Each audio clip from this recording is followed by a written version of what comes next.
Hi, everyone. This is Erica Wood from the Hopkins County Extension Office, and we weren't able to have this class in person, but I wanted to go ahead and try to do a program with this just because I know we've had questions about some different invasive exotic insects that are entering Kentucky, and if there could potentially be an impact here out in Western Kentucky, specifically Hopkins County. So I am going to go ahead and do this class and post it on our YouTube page for everyone to see and use as a resource. So let's go ahead and get started. So we're going to focus on a couple of insects today. Uh, the first two specifically are ones that could potentially really be impacting us later on or already are. And so the first one I'm going to talk about is the emerald ash borer, or EAB for short.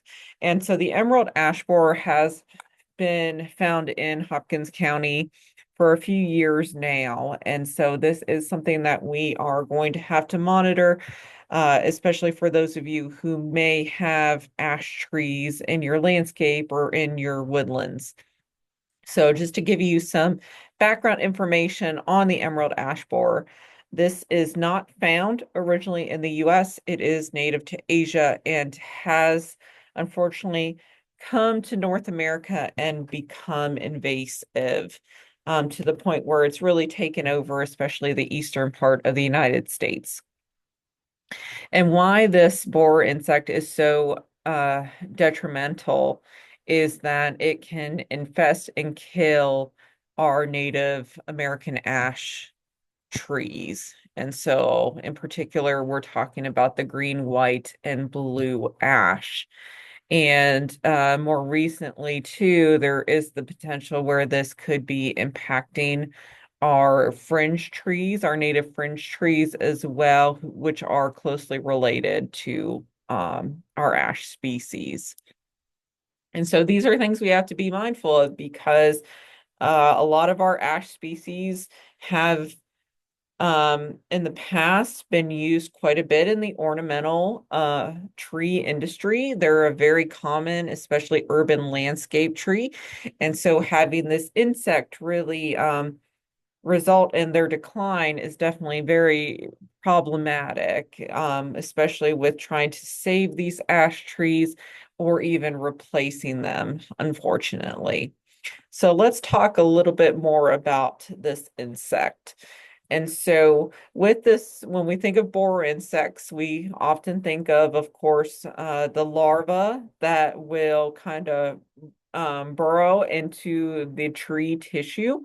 And so, with the emerald ash borer, the larvae do live underneath the bark and create almost these serpentine type galleries as they feed through that tissue. So I do have some pictures that I'll show you in just a second. And as a result, as they're feeding through the inner tissue, they're destroying the nutrient and water conducting tissues. And that will then result in the tree not being able to transport nutrients and water from the root systems to the rest of the plant. And as a result, that can result in dieback in the canopy and eventual decline overall in tree death. So very, very much problematic. And so here is a graph. Here is a picture from the Department of Energy and Environment Cabinet, and the Division of Forestry provided to us. So you can see the counties that are infested with emerald ash borer.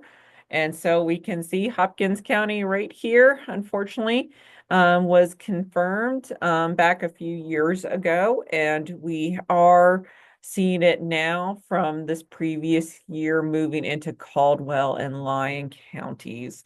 And so even if it has not been confirmed, there is still potential that it could have or is spreading into our further western and southern counties. So it's definitely something we need to be monitoring and on the lookout for.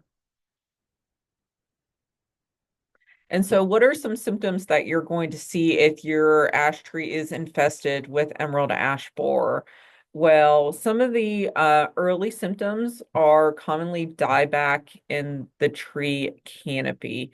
And so if you're seeing dieback, especially when we kind of go over 30%, and then even things such as suckering or growth of sprouts at the bottom of the ash tree, this kind of sets off a red flag in our minds of, oh, we need to look at this further and check out if there could be emerald ash borer sightings in these trees. And so here's kind of a deep dive into some more of these symptoms as well as what the larva of the emerald ash borer look like. So you saw kind of the pictures of the adult, which is this beautiful kind of emerald green insect. But then we have the larva, which is kind of this almost like flattened larva that has these notches, and it creates, again, that serpentine appearance through the tissue. And something else that you might look at closely with the outer bark is these D-shaped exit holes in the bark. And now it is very common for borer insects to leave holes, but what is very unique to the emerald ash borer is the D shape as opposed to the more rounded appearance of other borer holes, such as the ash bark beetle and the red-headed ash borer, things like that. The emerald ash borer has that clearly distinct D-shaped exit hole. And so if you look at these pictures, you can just see the extent of the damage that can occur from this larva that's feeding in that tree. And so here is a general life cycle of the emerald ash borer. And so this is happening, this is one generation per year where we have uh, eggs that are hatching in the summer months, and the larvae are going to be feeding under the bark from late July into early August through October. And then what they'll do is they will spend the winter in the small chambers of the bark and pupate come spring.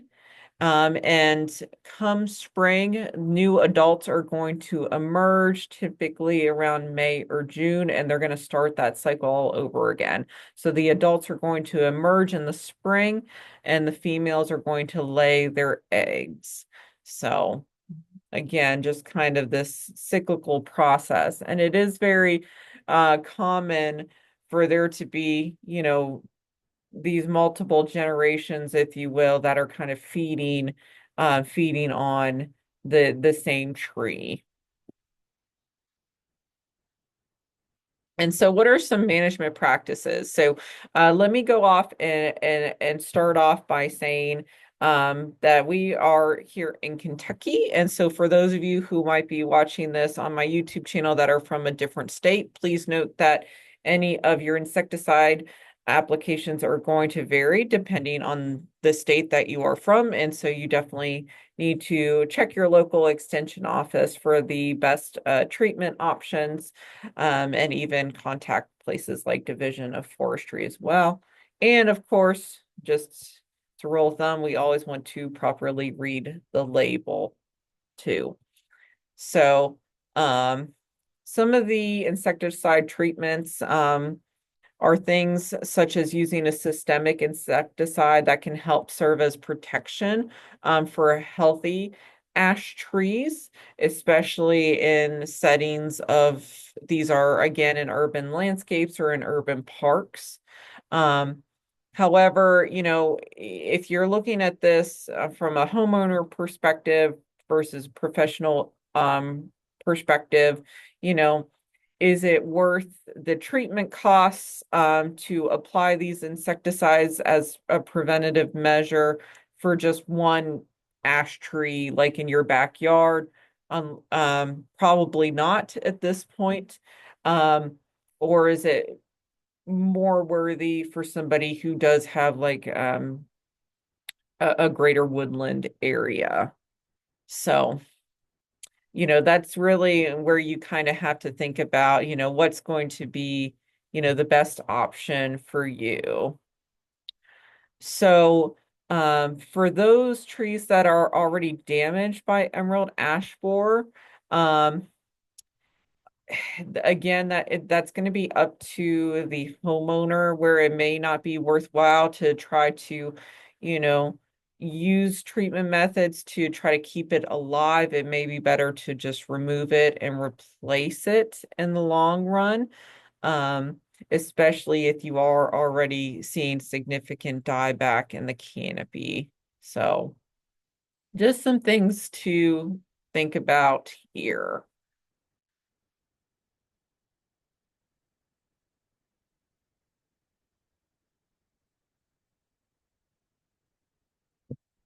All right, so let's talk about the spotted lanternfly. So this is not one that we have seen yet in Hopkins County. Hopefully we don't in the foreseeable future, but it has recently been found up in our northern Kentucky counties, and that's why we want to bring it up today, because it is potentially an invasive pest that we are going to have to acknowledge and manage down the road. Um, so for those of you who aren't familiar with spotted lanternfly, this has created quite the mess, and in the especially northeastern United States. It originates from Asia, and it's a type of plant hopper. It was first detected back in 2014 in southeastern Pennsylvania, and pretty much all of the state of Pennsylvania is kind of in that quarantine with this plant. As somebody who's originally from Pennsylvania, I know with having family up there and visiting, it is definitely a horrible pest that they are dealing with. And so why is this so problematic? Well, it has to do with this insect being able to feed on so many different tree species, okay, as well as even certain economically important crops such as grapevines. It can be very detrimental to our grape crop. So I'll kind of go more into that here in a little bit. But as these plant hoppers feed on these plants, they will stress the plant out and cause localized damage.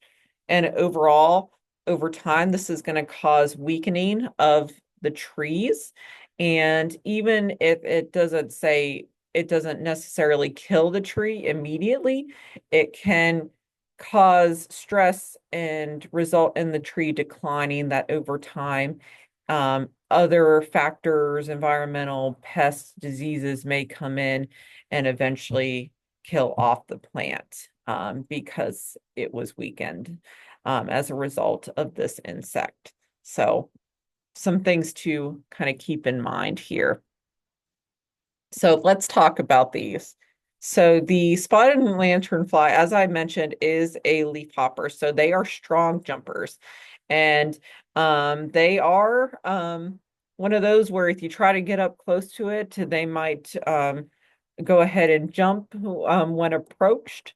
And so it might be a little bit difficult to say get a picture or to squish one, if you will, which we will talk about management here in a little bit.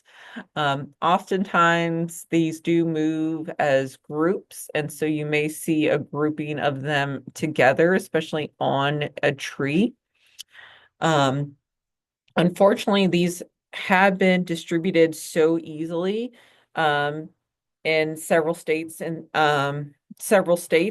because just their population growth has increased dramatically, as well as they are what we call good hitchhikers. They can hitchhike very easily on things like construction materials. They can hitchhike very easily on automobiles and tractor trailers and things like that, as well as our rail lines and along our highway systems. And so, unfortunately, that is how the spread of this insect has occurred. And so we definitely have to watch that. So how are they feeding on these plants? Well, they are using these pear-sucking mouth parts to feed on the sap of over 70 different plant species. And they do have smaller nymphs. And so we have kind of the more mature adults and the nymphs, and I'll talk about the life cycle here in a minute. But generally, the nymphs are usually ingesting less volume of tree sap, so they may not be resulting in as much damage to the tree as, say, the adults are. But some of the things that you would notice on stressed trees are things such as wilted foliage and branch dieback. Now, what's really interesting about the spotted lanternfly is it does originate from Asia, and its host tree in Asia is actually the tree of heaven, which interestingly is an invasive tree species here in the United States. And and so when you think about it, they're actually feeding on their native host tree, but in a different geographic location. And it wouldn't maybe be so bad if it was just feeding on the tree of heaven, because then it could just eradicate the tree of heaven that's problematic here in the eastern US. But unfortunately, that's not the case. It's also feeding on many other tree species. So this is just kind of some examples. It's not limited to, though, but some of the things that we see the lanternfly feeding on are apples, maples, black walnut, birch, willow, and of course, our grapevines. And so what happens when they're feeding is a lot of times they can secrete this honeydew, which with that honeydew, it's very sticky and can promote city mold growth. And a lot of times that honeydew could get on outdoor furniture, porches, and decks. And so that can be very yucky and gross and unsightly. And sometimes that can also promote other insects we may not want around those areas that we're trying to maybe entertain. So like bees and wasps and insects of that nature. And so that can definitely be a nuisance, especially to homeowners as well. So here is an example of the spotted lanternfly life cycle. So we have the adults that are going to lay the eggs. And let me tell you, they will lay the eggs on just about anything that we had to be mindful of. Again, so things like outdoor furniture, um, even on cars and vehicles that are just kind of sitting there. I mean, and that's how they can, one of the re ways they can hitchhike too. And so we have to look for what looks like these egg casings that are just like mud. It just looks like mud that's just slapped onto these different surfaces. And so with these eggs, eventually the first uh, instars are going to hatch.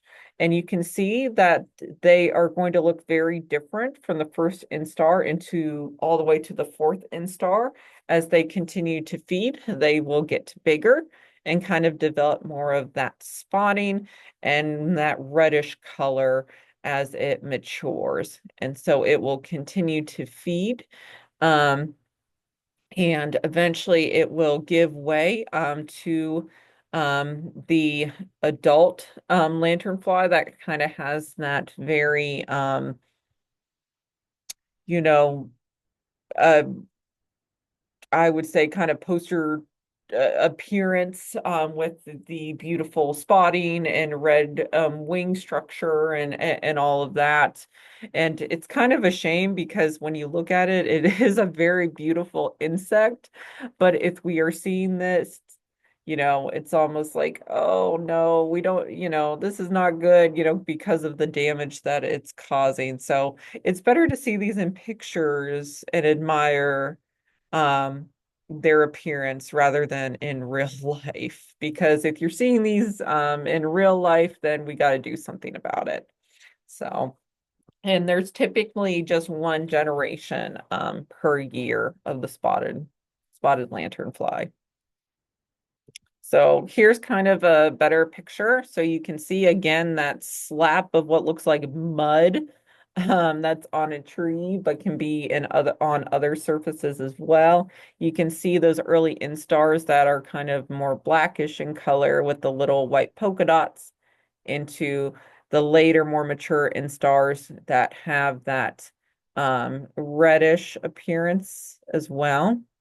And then finally going into the adult phase with that spotting on the wings and then reddening on the wings. All right. So management for spotted lanternfly. So again, kind of be checking all your vehicles, outdoor equipment, especially when it is the time where the adults are laying the eggs, and make sure you destroy them as soon as possible. Um, you can remove them or you can use traps or chemical control to destroy those eggs. Now, if you are having issues with the actual nymphs and adults, contact insecticides may be used to control the nymphs, as well as there are options for systemic insecticides that can provide months of control by killing adults as they arrive. Again, depending on where you live, just check with your local extension office on insecticide options and best management practices. So here is a map of the spotted lanternfly that has been found so far in Kentucky. So you can see it's in our northernmost counties. It was first found in Gallatin County, and now it has spread to Carroll, Kenton, Campbell, Grant, Owen, and Henry counties. So we got to be on the lookout with this. So if you think that you have seen a lanternfly, um, first off, try to take a photo or capture the specimen if you can, and either send it to your local extension office or contact the UK entomology department to have them look at it. One thing I will say, because this is such a detrimental pest, of course, if you capture it and you're sending the actual specimen, great. But if you're just able to take a picture of it, take the picture, and then more than likely you're going to want to squash that bug because we don't want it. So, that sounds very ruthless to say, but we don't want the spotted lanternfly infecting our trees and especially our important grapevines, especially for those in the vineyard industry. And so if you can, squish it afterwards. Here's just a good poster of some spotted lanternfly lookalikes in case you mistake these for anything. There are certain moth species and then even some bug species that may resemble the instars, such as the box elder bug or the harlequin bug, things like that. All right, let's move on to the hemlock woolly adelgid. So this is going to be more of an issue out in eastern Kentucky, but since we're kind of on Kentucky pests, I wanted to talk about that and eventually the spongy moth. So the hemlock woolly adelgid is found in a lot of our eastern U.S. states as well as the Pacific Northwest. And of course, this has also originated from Asia and has become an invasive pest. The reason why we care so much about it is because it can cause significant damage to the eastern hemlock tree, which is found all across the Appalachian region of the U.S. And so when we look at the woolly adelgid, we're seeing the females. So these are all, what's interesting is these are all female insects, kind of like similar to things like aphids, where the females are able to reproduce asexually and produce new babies, if you will. And so they produce these masses of these white filaments that just look like cotton, and they're going to persist on those trees for the following year. And so let's kind of delve into this life cycle a little bit more. The females can overwinter and they'll begin laying eggs in clusters in late winter into early spring and can continue laying eggs into June. A lot of times the eggs are more oblong and brownish orange in color, and they will begin to hatch in the early spring. These newly hatched nymphs or crawlers, if you will, are kind of more of a reddish brown with a small white fringe near the top. Eventually, they're going to develop and mature, and they're going to increase in size as well. And they become mature by late September and will spend the winter on trees as the mature females. And so here's kind of a better look at an infested branch for the hemlock woolly adelgid. So you can see it definitely looks cottony in nature.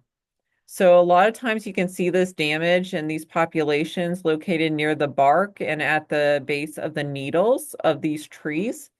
So the adelgids using these pear-sucking mouth parts, kind of similar to the other pests that we talked about, and they're removing plant fluids at the base of the needles. So some of the damage as a result of this feeding are going to be things like premature needle drop, reduced twig growth, dieback, and unfortunately, eventually death. So not good. So here's some pictures, again, some close-ups of the adelgid infestation, and you can kind of see here too, on the left-hand picture, a hemlock tree that's kind of lost a lot of those lower branches and needles, and so it's definitely starting to look a little naked at the bottom from where the adelgids have been feeding.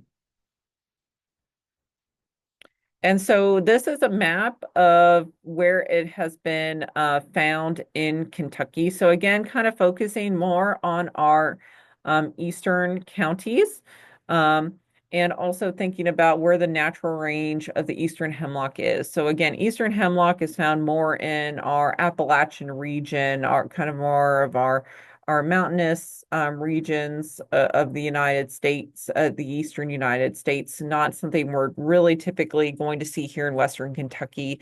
Doesn't tend to do as well out here in Eastern Kentucky anyway. But again, just something to be mindful of for those of you who do live in Kentucky. And so how do we manage the adelgid? Well, it can be managed in late September through October, where you're targeting the overwintering females and spraying in mid to late June to help reduce the developing nymphs. There are the options of injection of systemic insecticides that are labeled for management that can be applied by commercial applicators around trees. And these early spring injections usually work best against the insects when sufficient soil moisture exists. So again, for more information on that, just contact your local extension office. All right. I wanted to talk about the spongy moth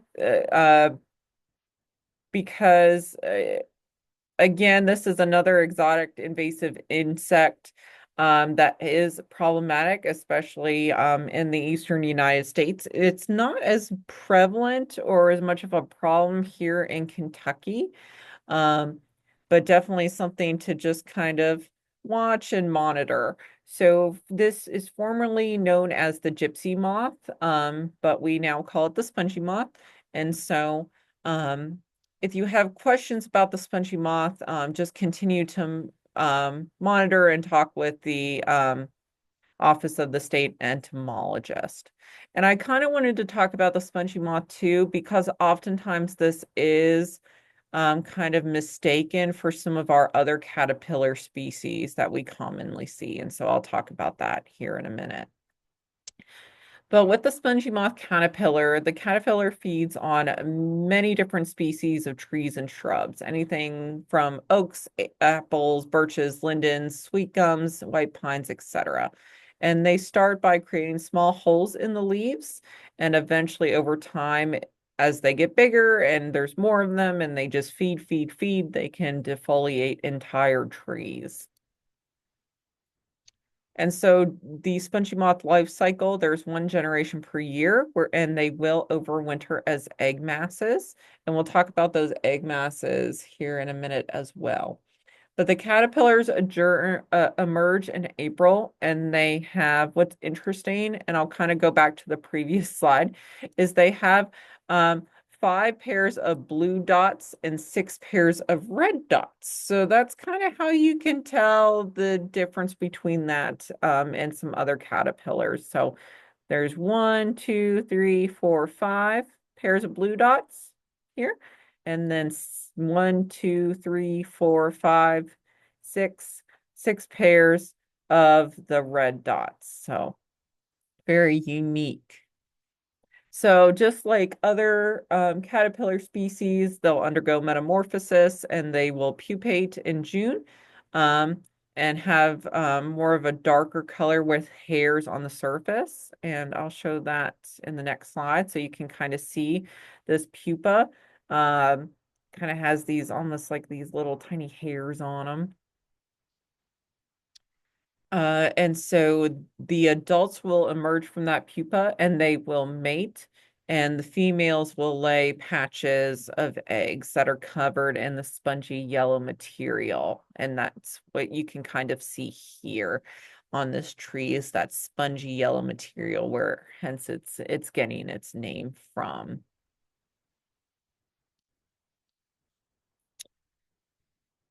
So with any of these pests, if you would like to report one, you can go to this email, report a pest at uky.edu, or contact your local extension office and we can help you with identifying not just these pests, but other insects as well. So with that, thank you all so much for joining me on this exotic insect update. And if you have any more questions, just feel free to contact the Hopkins County Extension Office or your local extension office. Thank you, and have a good day.